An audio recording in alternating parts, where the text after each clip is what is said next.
Hi guys, welcome back. In this video, we are going to talk about using results in Flutter. Use of result type has become a common practice these days, especially when you're dealing with API request or any asynchronous operations which yields multiple outcomes. Result type helps in elegantly handling these outcomes and helps in making sure that the programmers consider all the possible outcomes while handling uh, these results. So many of the programming languages already have this inbuilt, especially in the case of Swift. It is already built in and it's extensively being used in Swift. Let's see how it is done in Flutter.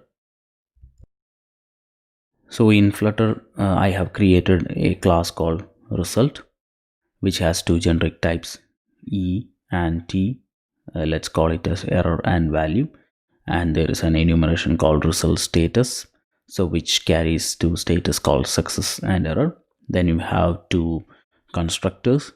One is for success, so which takes in a value, and the default values for success are like status is always going to be success and error is going to be always null.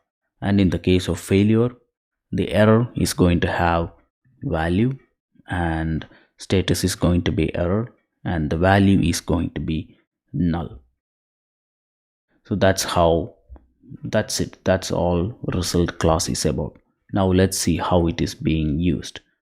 So let me go to the network data manager. So this is the class which manages some of the network requests.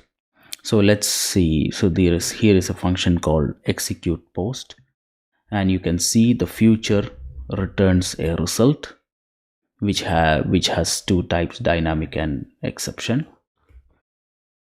And let's see, once the post request is successful, what we are doing is we are using the success constructor and passing in this data.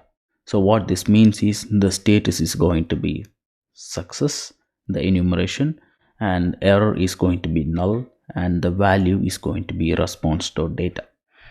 And in the case of failure, we call the failure constructor and pass in the exception. So here also it's the same thing. The status is going to be error, value is going to be null, and the error is going to be this error. Like if you see this constructor, so this is error, status is going to be like status error, and value is going to be null. So that's how we create a result. So whenever there is a success value, you use the success constructor, and whenever there is a failure value, you use the failure constructor. Now let's go to the service layer and see like how it is being handled.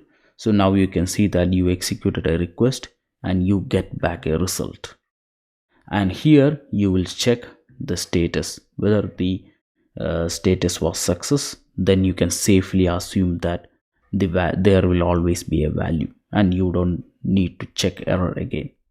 So you just process the value and continue. And if the status is error, that means the value is going to be null, but your result.error will have some error, and you can process that accordingly. So now let's say if we don't handle this, then you will see a warning. Let's say, so you can see that it will ask you to add missing clauses. So this means that programmers will not likely miss out any possible outcomes. So this way it helps really good. Even you can use this in other layers also. So that's all with result type. Try it out. It is really helpful, and I will put the link to this source code in description to the result class. Yeah, thanks a lot. Thanks for watching. Bye bye.